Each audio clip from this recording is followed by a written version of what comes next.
Why do we expect others to understand us when we barely listen to them? It's an uncomfortable question, but a necessary one. So many of the frustrations we carry at home, at work, in our relationships come from this silent, invisible gap. We assume we're good listeners simply because we can hear the words being spoken. But listening is not hearing. Listening is far deeper, far more intentional, far more human. Let me share something I've seen countless times. A parent sits at the edge of their child's bed, frustrated, exhausted. The child seems distant, withdrawn, unwilling to talk. The parent thinks, he never listens. She doesn't care about what I'm trying to say. But as the conversation unfolds, something becomes clear. The child isn't resisting the parent's message. The child is reacting to the parent's lack of listening. The adult is lecturing, correcting, advising, instructing, but not truly understanding. And so the child shuts down, not because they don't want to listen, but because they don't feel heard. That parent isn't bad. They're simply caught in what I call the listening illusion. The illusion that listening is happening when, in reality, the mind is preparing its next response, forming opinions, rehearsing solutions, or silently judging what's being said. We hear the words, but we don't enter the world behind the words. We're not listening to understand, we're listening to reply. This illusion is everywhere. Someone talks about their stress, and instead of understanding, we compare it to our own. Someone expresses hurt, and instead of empathizing, we defend ourselves. Someone explains what they need, and instead of listening, we tell them why they're wrong. We move so quickly to speak that we skip the most important step of all, understanding. And yet we still expect others to understand us. There's a reason one of the central principles I teach is this: seek first to understand, then to be understood. It isn't just a communication skill. It's a foundation for trust, influence, connection, and peace. When you seek to understand someone deeply without judgment, without rushing, without projecting your story onto theirs, you give them something rare, psychological safety. And in that safety, real communication becomes possible. Most people are not listened to. They are corrected. They are evaluated. They are measured. They are dismissed. They are interrupted. And after enough of that, they stop speaking their truth. They retreat into themselves. Relationships grow shallow. Teams grow unaligned. Families grow distant. All because we confuse reacting with listening and talking with connecting. And yet, when you truly listen, when you step into another person's perspective and allow their experience to matter, everything changes. Conflicts soften. Misunderstandings dissolve. Walls come down. Hearts open. Influence grows. You gain the ability not only to be heard, but to be understood, because people naturally reciprocate the depth of listening they receive. So in this video, I'm going to show you how to listen in a way most people never have. How to listen so deeply that the people in your life feel seen, valued, and understood, sometimes for the first time in years. How to listen in a way that strengthens your leadership, deepens your relationships, and brings a profound sense of peace to your interactions. Because when you learn to truly listen, you don't just change your conversations. You change your connections, you change your influence, you change your life. When we fail to listen, the consequences begin quietly, almost invisibly. A slight misunderstanding here, a small frustration there, but over time, these small cracks widen into deep fractures. Fractures in our relationships, our communication, and our ability to truly connect with the people who matter most. Listening is not a soft skill. It is a foundational human need. And when that need is not met, communication doesn't simply become harder, it breaks down. When you don't listen, conflicts grow even when no one raises their voice. A simple comment becomes an argument. A casual remark turns into a misunderstanding. A moment of stress transforms into a disagreement that didn't need to exist. So many conflicts are not born from malice, but from the feeling of not being understood. And if understanding isn't present, frustration takes its place. When you don't listen, relationships drift. People pull away not because the relationship has no value, but because being unheard is emotionally exhausting. They stop sharing their hopes, their pain, their perspective. They choose silence not out of peace, but out of resignation. And slowly, connection is replaced with distance. When you don't listen, misunderstandings multiply. You begin to assume what the other person means. You fill the gaps with your own interpretation. You react not to what they said, but to what you think they said. And each time you do this, trust erodes a little more. The conversation becomes a maze instead of a bridge. And perhaps most painfully, when you don't listen, people close their hearts. They stop being vulnerable. They stop expressing their real feelings. They stop letting you into their inner world. Because why open your heart to someone who doesn't make room for it? One of the greatest barriers to listening is what I call the autobiographical reflex. It is the habit of responding from your own experiences instead of entering the experience of the other person. You listen only long enough to connect what they're saying to your story. So instead of understanding them, you compare, correct, judge, advise, or defend. You are listening, but only to yourself. Think of how often this happens. A partner comes home after a long day and says, "I'm overwhelmed." And instead of listening, the other replies, "You think you're overwhelmed? You should hear what happened to me today." The conversation is hijacked and the original vulnerability disappears. Or imagine a coworker sharing a concern, "I'm struggling with this project." Instead of listening to the emotion and the meaning behind the words, someone responds, "It's not that big of a deal. You'll be fine." The coworker leaves not supported, but dismissed. Or consider a child expressing frustration, "I'm scared about this test." And instead of understanding the fear, the parent moralizes, "You need to be more disciplined. You should have studied earlier." The child's heart closes. The parent thinks they taught a lesson. In reality, they lost an opportunity to connect. These examples are common, but they are also costly. Because every time you respond from your story instead of entering theirs, you weaken the bridge between you. You may be right in your logic, but you are wrong in your connection. Remember this truth. When you listen from ego, you lose connection. When you listen from empathy, you gain influence. People do not open up to someone who listens only to reply. They open up to someone who listens to understand. Influence does not come from speaking more, it comes from understanding deeper. Respect does not come from asserting your point, it comes from making someone feel seen. And here is the final consequence. If you do not learn to listen well, you will never be truly understood. People mirror the depth of listening they receive. When you listen poorly, they will listen poorly. When you listen deeply, they will open themselves to you. The way you listen becomes the way others listen to you. If you want understanding, connection, trust, and real influence, it begins not with speaking louder, but with listening better. Empathic listening is more than a technique, it is a way of being. It means listening with the intention to truly understand, not to reply.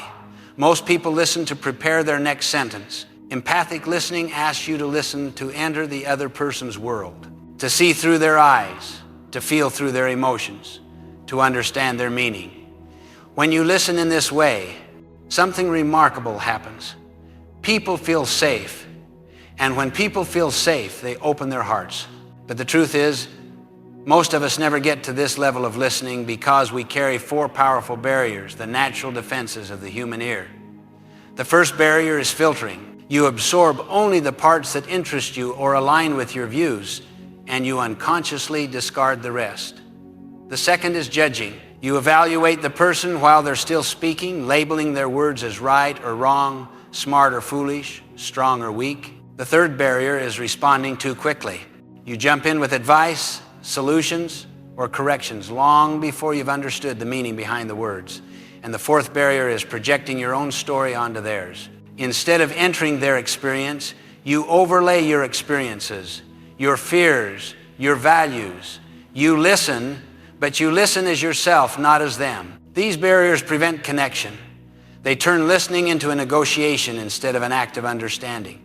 They make the other person feel unseen, unheard, and unsupported. because beneath every word someone speaks, there are 4 emotional needs they are hoping you will meet, whether they say it or not. The first need is to be seen, to feel that their presence matters, to feel that you are not distracted, divided, or elsewhere. Your eye contact, your posture, your calmness, all of these tell a person, I see you.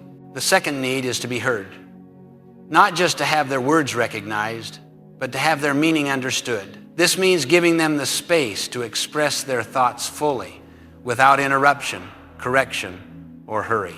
The third need is to be understood. This is deeper. It means you've stepped into their perspective without trying to fix it or reshape it. You've taken the time to feel what they feel, see what they see, and acknowledge the truth of their experience. And the fourth need is to be validated, not necessarily agreed with, but affirmed.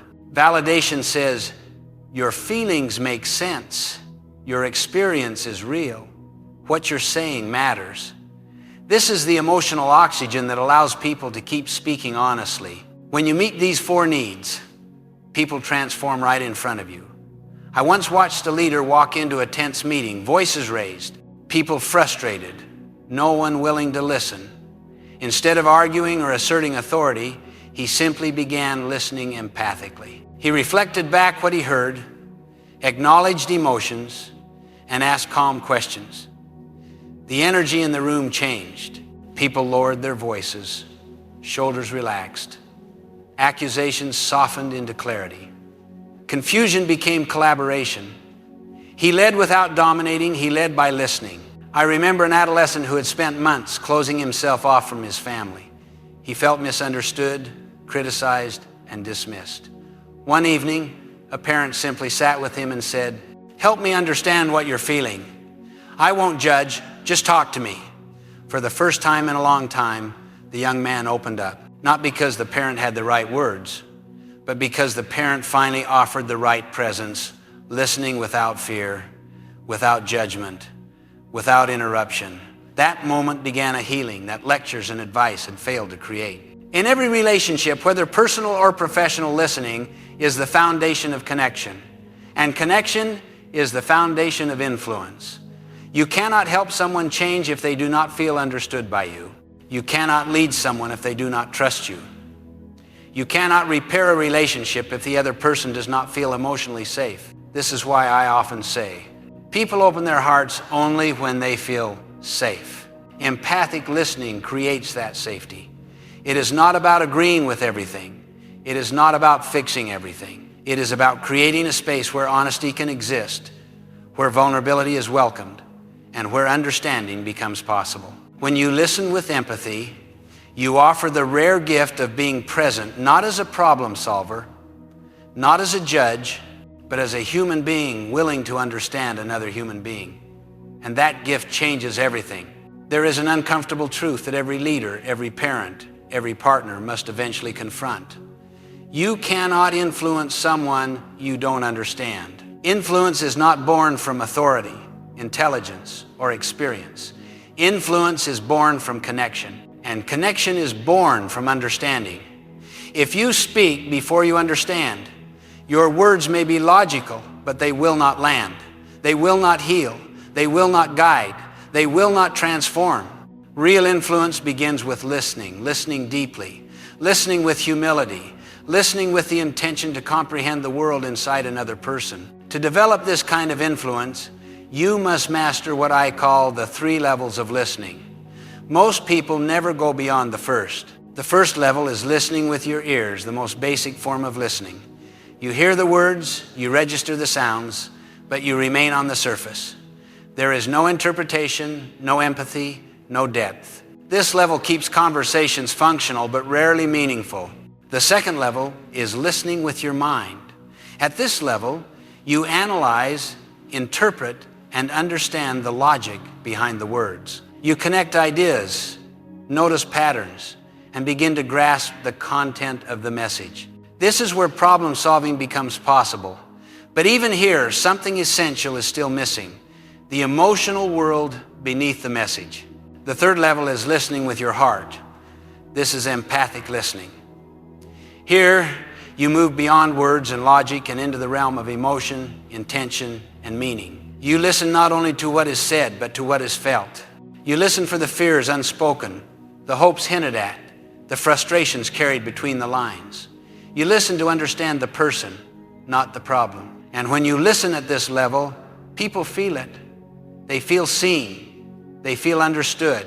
They feel valued. This level of listening creates the trust that makes influence possible. Now let me show you how to reach this level consistently.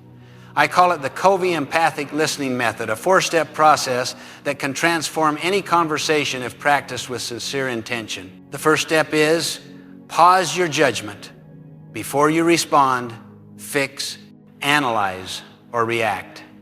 Take a breath. Slow your mind. Create a moment of space inside yourself.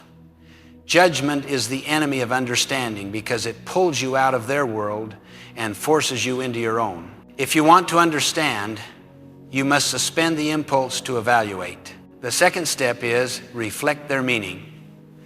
After they speak, summarize what you heard in your own words, not mechanically, but thoughtfully.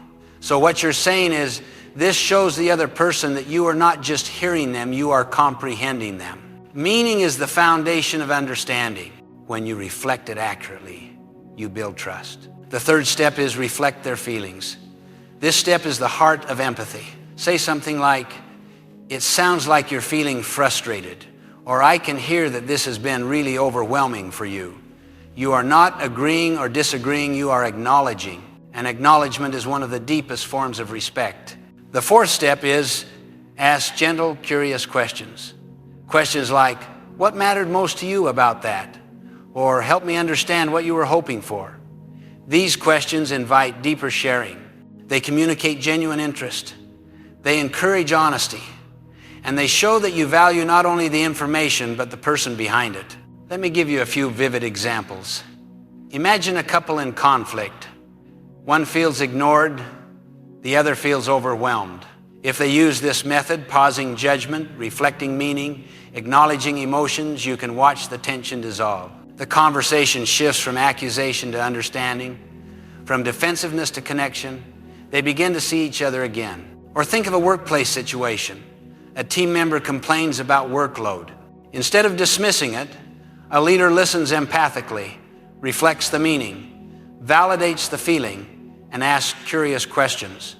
Very quickly, the complaint becomes collaboration. The frustration becomes insight. A problem becomes an opportunity for shared improvement. And then there is the most overlooked application of all, listening to yourself. You can use this same method internally. When you feel overwhelmed or frustrated, pause your judgment. Reflect your own meaning. Acknowledge your own emotions. Ask yourself gentle questions. This practice builds self-awareness, compassion, and internal clarity. Remember this, understanding is the first act of love and leadership.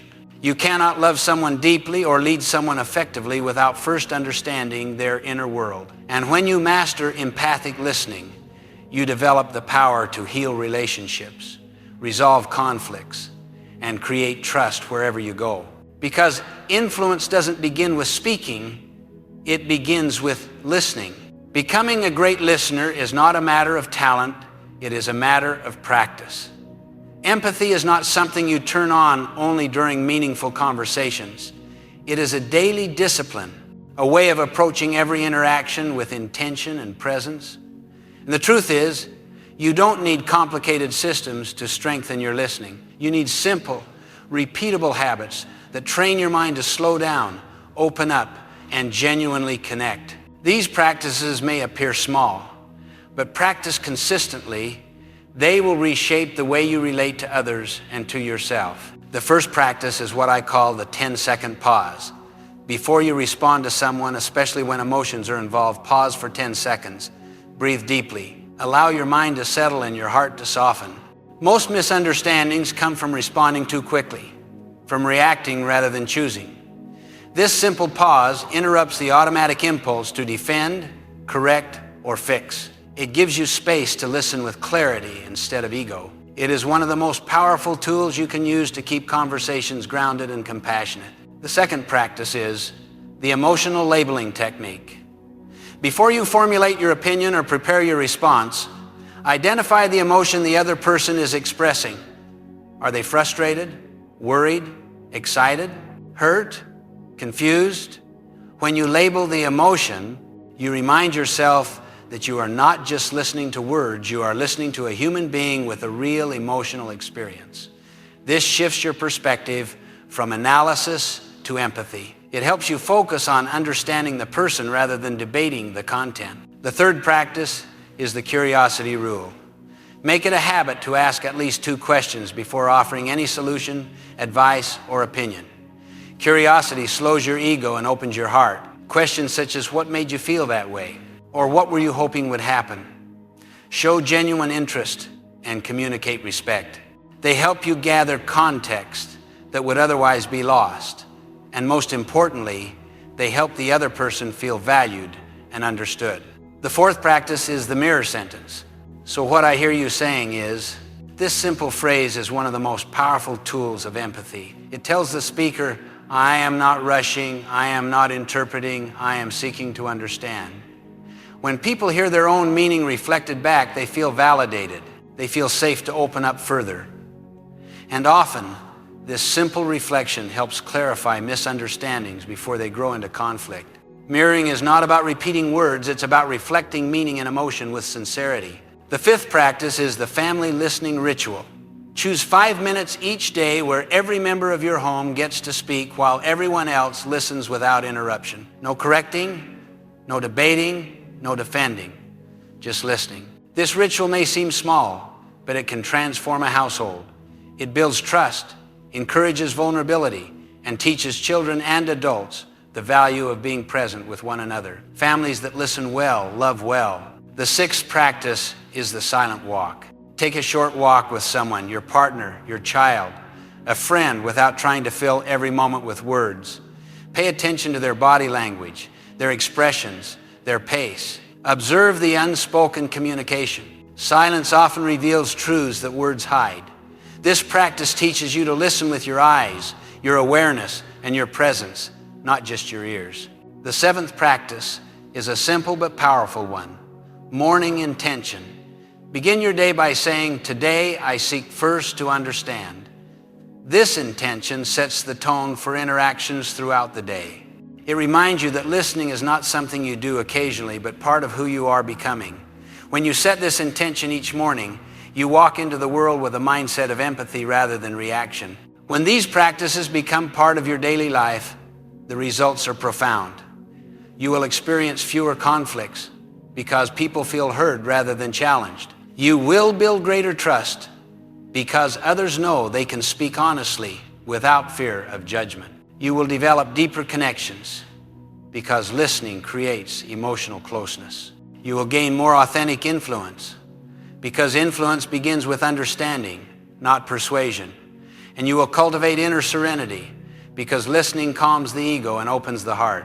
Great listening is not an event, it is a habit, a way of living, a daily commitment to understanding before being understood. And when you practice it faithfully, your relationships, your leadership, and your inner peace will all reflect the depth of your presence. Listening is the doorway to being understood. It is the entrance to trust, to connection, to influence, and to the kind of relationships that truly enrich a human life. When you listen deeply, you transform not only the conversation, you transform yourself. You begin to see the world through a wider lens, a more compassionate perspective, a more grounded sense of what truly matters. This is why listening is not just a communication skill. It is a character practice. It is a form of leadership. It is a daily act of love. I want you to imagine the person you become when you commit to listening first. You become more patient because you're no longer rushing to fill the silence or defend your position. You become more secure because your worth is no longer tied to winning arguments or proving your point. You draw confidence from understanding rather than control. You become more influential because people naturally open their hearts to someone who seeks to understand them. And you become more connected with the people you love because true connection grows in the soil of empathy and presence, not in the noise of competing stories. Picture a future in which your home is calmer, your conversations are deeper, your relationships are richer. Picture a future where your children feel seen, where your partner feels understood, where your colleagues trust you, where your friendships grow in authenticity. All of this begins with a single shift, listening not with impatience, not with ego, not with the urge to fix, but with the desire to see and understand the other person's world. And this transformation begins today, not someday, not when you have more time, not when emotions feel easier. It begins the moment you decide to approach conversations differently, the moment you choose empathy over speed, presence over reaction, and understanding over certainty. Today, you choose to listen first, and when you do, you invite others to truly see you. Listening is reciprocal. When you create safety for others, they create safety for you. When you understand others, they begin to understand you. Let this be your affirmation, your quiet commitment as you move forward. When I listen with my heart, I lead with my character. Say it slowly. Say it with intention. Let it shape your interactions, your leadership, your relationships. Because character is not shown through grand gestures. It's shown through the small, consistent choices you make every day, especially the choice to listen when it would be easier to react. This journey toward deeper connection and greater influence is ongoing. Listening is a practice that grows richer with time. And in the next chapter, we will go even deeper into the principles of communication, influence, and personal leadership that shape a life of meaning and effectiveness. Until then, carry this truth with you. When you listen first, you create a world where understanding becomes possible. And in that world, relationships flourish, trust grows, and your influence expands from the inside out.